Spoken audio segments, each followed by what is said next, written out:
What do you think of an all-day Horror Nights event? And do you think these mazes are being demolished, or is something else happening entirely?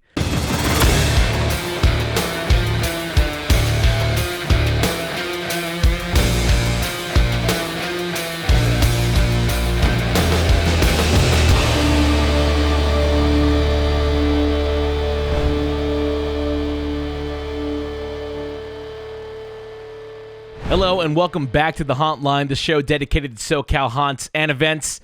Today's episode, I'm going to be addressing some rumors that have been floating around. Now, typically, I don't like to give rumors any attention, especially when the rumors start with "my inside sources say," or when you can't really find a source to the rumor, because typically, then you know it's all bullshit.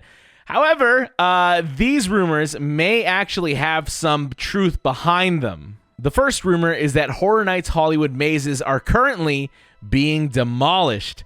And thanks to Santa Clarita Drone's latest video, we see there's a little bit of truth to that rumor. Both the Waterworld maze and the Mummy maze seem to remain intact. The facades are there, the walls are still up, and it's possible that they are still working on the maze interiors. The two lower lot mazes, however, have both lost their facades. One that looked like a book, and the other that looked like a generic maze entrance. It's also interesting to note that although these facades are gone, the maze walls appear to be intact. Now, there are a lot of reasons why these maze facades may be coming down, but the leading theory is the next rumor, which speculates that the Horror Nights maze count for this year is going to be drastically reduced. Last year, we got 10 mazes total, which was the most mazes Hollywood has ever had in its 20-season run. The first version of the HHN Nightmares map predicted 9 mazes for the 2020 season, but then the latest version brought that maze count down to 6. Now, the unconfirmed rumors are stating that perhaps we're only getting 4 mazes for Halloween Horror Nights 2020. And you know, that maze count kind of checks out. Eliminating the 2 backlot mazes would potentially leave us with 4 maze locations. The Waterworld queue, the Mummy extended queue, Soundstage 29, which has not been confirmed as a maze location for this year, but it has been used in previous years. And of course, lastly, there's the Walking Dead attraction. But aside from saving a few bucks, how would reducing the maze count help the event overall? Well, this is where the next rumor comes in, which is that Halloween Horror Nights mazes would be running all day long. Now, I know what you're thinking. Wait a second. Mazes don't run during the day. That's unheard of. That's never been done before. Well, it actually has. At Horror Nights Japan, you can actually start going through mazes during the day after the park's opening.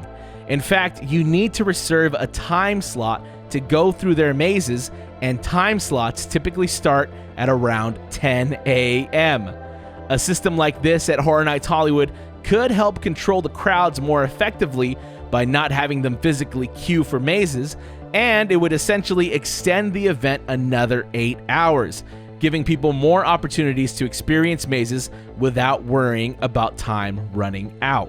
Now, the jury is still out whether or not mazes can actually be safe for guests, performers, and for team members alike. But having designated time slots for mazes could help performers get out of a maze for a while and get some fresh air in between sets. And it could also help team members go through and sanitize maze interiors. As of the recording of this video, we still don't even know if California will approve theme park openings, when they will approve theme park openings, if they will approve theme park openings. So again, this is all rumor and speculation. Everything is still very much up in the air. But I do think that having the event all day could potentially make things a little safer. And well, that's going to do it for this episode of The Haunt Line. But let me know down in the comments below, what do you think of an all-day Horror Nights event? And do you think these mazes are being demolished, or is something else happening entirely? Don't forget, you can follow us on Instagram and Twitter at The Haunt Line. You can visit us on the web at www.thehauntline.com, and you can find our podcast wherever you download podcasts. And until the next time, thank you for calling The Haunt Line.